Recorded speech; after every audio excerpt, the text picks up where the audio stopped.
ये इंटरफेस है हमारी स्पीड टाइपर गेम का। स्पीड टाइपर गेम के अंदर हम क्या करते थे, बेसिकली वर्ड्स हम टाइप करते थे जो हमें वर्ड्स दिए गए होते थे। यहाँ पे आप नीचे देखेंगे ना, तो यहाँ पे हमें कुछ एक सेटिंग का निशान दे रखा है। उसके ऊपर हम जैसे क्लिक करते हैं ऊपर से हमें सेटिंग खुल जाती है। इस सेटिंग के अंदर हमें बताता है कि वो ईजी, मीडियम या फिर हार्ड। हम इसको मीडियम पे अभी सेट करते हैं, ठीक है। और फिर उसके बाद हम इसको गेम को प्ले करते हैं। प्ले करने के बाद हमें एक वर्ड दिया है जिसको हम टाइप करेंगे और फिर हम अगले वर्ड पे पहुँच जाएंगे। और हमारा इंक्रीमेंट भी हो चुका है, अगर आप देखें इस तरह से मैंने एक और पुट किया है तो हमारा एक और स्कोर बढ़ गया है। इस तरह से हम इसको जैसे जैसे पुट करते जाएंगे वैसे वैसे ये हमारा चलता रहेगा। अगर हमने इसको एंड करना होगा या फिर अगर हम किसी वजह से जो वर्ड होगा उसको टाइप नहीं कर पाएंगे तो हमारा जो टाइम होगा वो आउट हो जाएगा।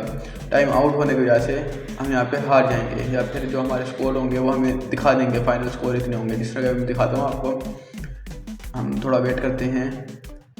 ये देखें तो हमारे यहाँ पे स्कोर दिखा रहा है कि इतने स्कोर आपके हो चुके हैं, ठीक है। इस तरह से हमने इसको चलाना है। तो हम नेक्स्ट देखेंगे। तो ये है हमारी HTML file, then CSS file और फिर जावास्क्रिप्ट फाइल। तो हम पहले देखते हैं HTML फाइल को। HTML डॉक्यूमेंट है ये, जो HTML डॉक्यूमेंट शुरू हो रहा है। इसके अंदर हमने जो आमतौर पर सेटिंग होती है वो सेटिंग यूज़ की है। उसके बाद हमने इसके अंदर रेफरेंस दी है फॉन्ट ऑसम का। उसके बाद फिर हमने इसके अंदर एक CSS फाइल को भी इंक्लूड किया, जो कि CSS फाइल हमारी ये वाली होने वाली है, ठीक है। तो हमने यहाँ पे एक CSS फाइल को भी ऐड कर दी है। आगे हमने फिर लिखा है स्पीड टाइपर गेम, जो कि टाइटल है हमारी गेम का। उसके बाद हमने एक बटन बनाया है, मैं आपको दिखाता हूँ उसका बटन। ये जो बटन है, इस बटन के लिए हमने यहाँ पे एक आईडी बनाई है, बटन सेटिंग। इस सेटिंग के लिए हमने एक आईडी बनाई है जिसका नाम है सेटिंग बटन। उसको हमने क्लास में सेटिंग बटन नाम से दी है। और जो ये वाला लिंक है, ये कहाँ से आया है? ये फॉन्ट ऑसम की वेबसाइट से आया है। अगर आपको ये नहीं पता कि फॉन्ट ऑसम की वेबसाइट किस तरह से यूज़ की जाती है, किस तरह से वहाँ से लोगोस, इमेजेस पिक की जाती हैं, तो हम उसके लिए भी एक ट्यूटोरियल बना सकते हैं, अगर आप कमेंट करें तो। अगर आपको ये नहीं पता तो मुझे कमेंट करें। नीचे चलते हैं। इसके नीचे हमारे पास लेबल दिया गया है डिफ़िकल्टी के नाम से। ये लेबल जो हमारे पास सबसे पहले हमें दिखाई देता है, ये रहा लेबल। ये लेबल है ना, हमें दिखाई देता है जो। इसका तो हमारे पास ऑप्शन होते हैं उस लेबल के जो ऑप्शन होते हैं उसको हम मेंशन करते हैं ऑप्शन से। ऑप्शन हमारे पास इजी हो सकता है, मीडियम और हार्ड, ठीक है। फिर ये वाला जो फॉर्म है, ऊपर वाला जो फॉर्म हमने क्या किया था, सेटिंग वाला जो फॉर्म था उसको हमने क्लोज कर दिया है। इसके बाद हमने गेम का मेन हिस्सा शुरू किया है, मेन कंटेनर हमने शुरू किया है। इसके अंदर हमने एक कंटेनर क्लास लिया कंटेनर के नाम से, और फिर उसके अंदर हमने अपना कंटेंट डाला है। उसके अंदर हमने पहले एक H2 हेडिंग के अंदर हमने अपना स्पीड टाइपर गेम को हम शो करेंगे, जिस तरह के मैं आपको दिखाता हूँ। यहाँ लिखा होता है, जैसे मैं इसको रन करता हूँ यहाँ पर लिखा आता है स्पीड टाइपर गेम।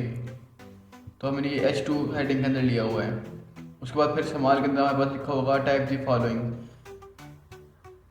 जैसे यहाँ लिखा हुआ है टाइप दी फॉलोइंग, लिखा हुआ है टाइप दी फॉलोइंग। उसके बाद हमारे पास जो वर्ड होगा वो वर्ड प्रेजेंट होगा H1 के अंदर, H1 हेडिंग के अंदर। और फिर एक इनपुट बॉक्स होगा। इनपुट बॉक्स कौन सा इनपुट बॉक्स है?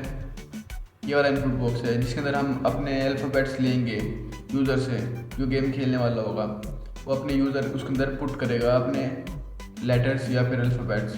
तो उसको हमने जो टैग दिया वो दिए टैक्स, क्योंकि हमने उससे टैक्स लेना है, ओनली टैक्स हम लेंगे उससे।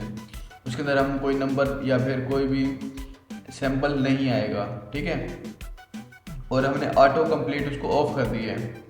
आमतौर पर ये होता है कि अगर हम एक दफ़ा उसको पुट कर देते हैं तो वो वही चीज़ को अपने पास कॉपी कर लेता है, और जब हम उसके ऊपर क्लिक करते हैं तो वो ऑटोमेटिक उसको प्रोवाइड करता रहता है। तो हमने इसको क्या कर दिया है, ऑटोमेटिक कंप्लीट ऑफ कर दिया है। वो हमें कोई गैस नहीं देगा, हमें एक स्टार्ट से लिखना पड़ेगा। प्लेस होल्डर के अंदर हमने क्या लिखा हुआ है, टाइप दी वर्ड है। हमने टाइम कंटेनर लिए है, स्कोर के लिए स्कोर कंटेनर, और एंड गेम के लिए एंड कंटेनर। इसकी जो स्टाइलिंग होगी हम करेंगे CSS फाइल के अंदर। एक नीचे लिंक दिया हुआ है JS फाइल का, जिससे हम लिंक करते हैं JS फाइल को अपने HTML के साथ। ये हमारी CSS की फाइल, इसमें मैंने सबसे पहले इंपोर्ट किया है वही फॉन्ट ऑसम की वेबसाइट को, ठीक है। उसके बाद फिर हम आगे यूज़ करने वाले हैं इसके अंदर। हमने यहाँ पे जो एक डिफरेंट किया है वो ये किया है, हमने यहाँ पे कांस्टेंट बनाए हैं। इस तरह के पाई होता है ना, पाई होता है 3.14159, ठीक है। इस तरह से एक कांस्टेंट है, अगर हम पाई को जहाँ पे भी यूज़ करेंगे वो कांस्टेंट ही रहेगा। इस तरह से हमने ये कुछ चीज़ें हैं, इनको हमने क्या बना दिया, कांस्टेंट बना दी है। अब इनको जहाँ पे हम यूज़ करेंगे उसका मतलब ये होगा, सामने वाला मतलब इसकी वैल्यू ये होगी। हम इसको जहाँ पे भी यूज़ कर लें, जब हम इसको यूज़ करेंगे नीचे तो मैं आपको बताऊंगा कि इसका किस तरह से हम काम कर रहे हैं।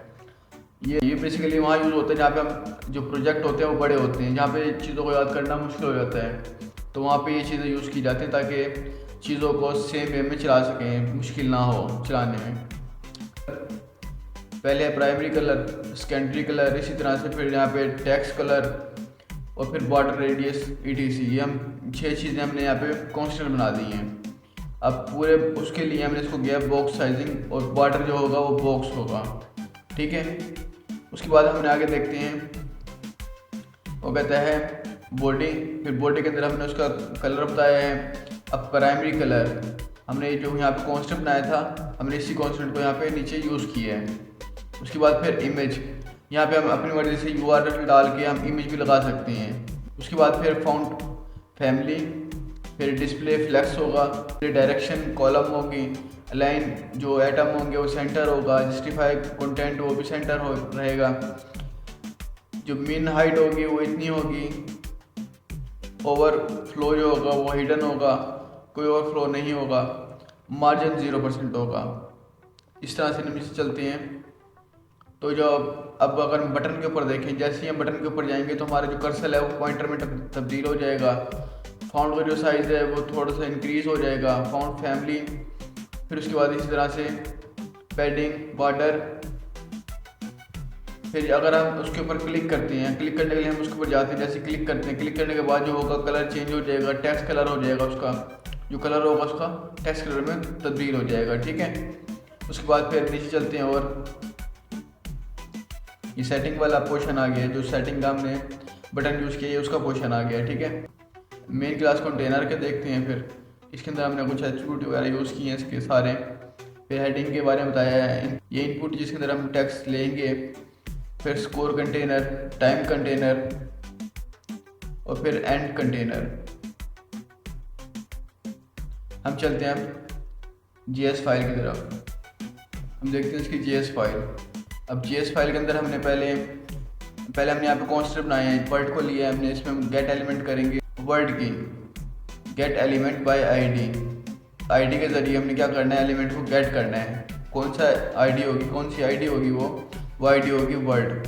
हम देखते हैं अपने HTML डॉक्यूमेंट के अंदर, तो यहाँ पे हमने एक ID बनाई थी वर्ड के नाम से। इसी वर्ड को हम क्या करेंगे, एक्सेस करेंगे इस वर्ड के ज़रिए। हमने जो इसकी वर्ड के अंदर जो भी वैल्यू आएगी उसको हमने पुट करवाएंगे किसके अंदर, इस कांस्टेंट के अंदर, वर्ड के अंदर। इस तरह से ही ये टेक्स्ट हम रिटर्न करेंगे, जो हम गेम खेलेंगे, हम जो टेक्स्ट वहाँ पे राइट करेंगे उसको हम टेक्स्ट के अंदर, इस टेक्स्ट के अंदर हम स्टोर करवा देंगे। फिर स्कोर एलिमेंट होंगे, जितने स्कोर होंगे वो इसके अंदर स्कोर एलिमेंट के अंदर इंक्रीमेंट होते जाएंगे। Then time, end game, setting button, setting form और फिर सेटिंग डिफ़िकल्ट सिलेक्शन। इसी तरह से हमारे पास नीचे चलते जाएंगे। अब जो हमारे पास कांस्टेंट वर्ड थे जो हमने यूज़ किए हुए हैं, इसके अंदर हम और भी ऐड कर सकते हैं अगर हम चाहें तो हमने यहाँ पे जो कांस्टेंट वर्ड है हमारे पास वो ये कुछ तो हमने जो यहाँ पे डिफ़ाइन कर रखे हैं, इसके अंदर हम और भी डिफ़ाइन कर सकते हैं अपने वर्ड्स को। इसके नीचे हम देखते हैं और गेट रैंडम वर्ड। अब इसके अंदर क्या होगा, हम कोई रैंडम वर्ड वहाँ से पिक करेंगे, जो हमारे पास वर्ड्स हैं, टोटल वर्ड्स हैं, उसमें से हम कोई रैंडम एक वर्ड पिक करेंगे और देन उसको शो करवा देंगे, ठीक है। फिर एक है ऐड रैंडम, उसके बाद है अपडेट स्कोर। जब हम अपने जो टास्क होगा, अपना वर्ड होगा, उसको कंप्लीट टाइप कर देंगे टाइम के ऊपर, तो हमारा जो स्कोर होगा वो इंक्रीमेंट हो जाएगा। उसके बाद है अप टाइम, देन उसके बाद है गेम ओवर। इसमें कोई भी ऐसी चीज़ जो आपको समझ ना आए तो आप हमें मैसेज कर सकते हैं, हमें टेक्स्ट कर सकते हैं, इंस्टाग्राम पे भी मैसेज कर सकते हैं, इसके अलावा कमेंट कर सकते हैं और इसका जो सोर्स कोड है उसको भी हासिल कर सकते हैं बिल्कुल ईजीली। अगर आपको ये वीडियो अच्छी लगी हो तो उसको लाइक करें, चैनल को सब्सक्राइब करें और अपने दोस्तों के साथ शेयर करें। मिलते हैं फिर नेक्स्ट वीडियो के अंदर।